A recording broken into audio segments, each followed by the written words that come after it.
Ginataang labong with hipon.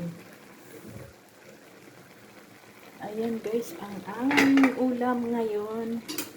Ginataang labong with hipon na may saluyot.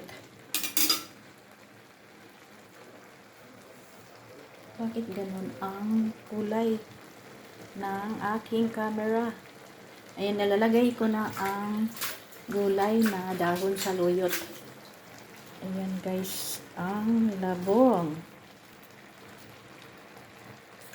Labong ginataan.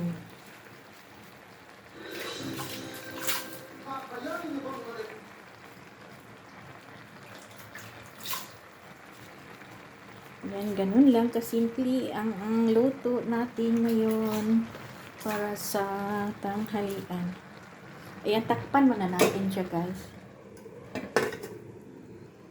Ayan, atin ang silipin. Ayan. Haluin muna natin siya guys. Ayan ang ating gulay na labong with saluyot. Haluin muna natin bago ilagay ang gata.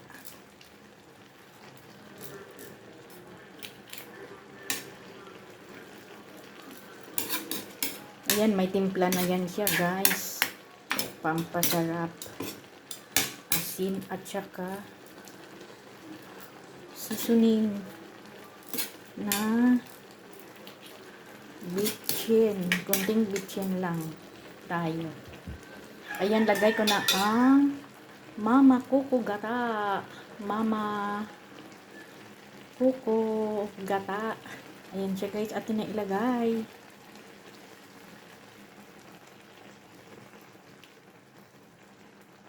Wow, yummy ginataang labong.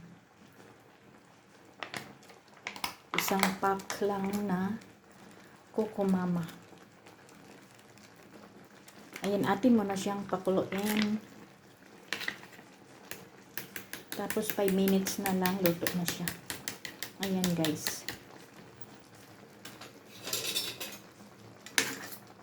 Ato lang ating huluin konti.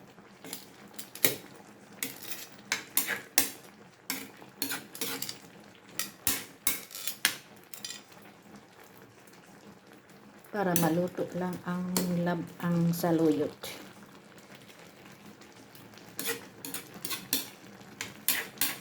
Ayan, thank you for watching. Bye and God bless.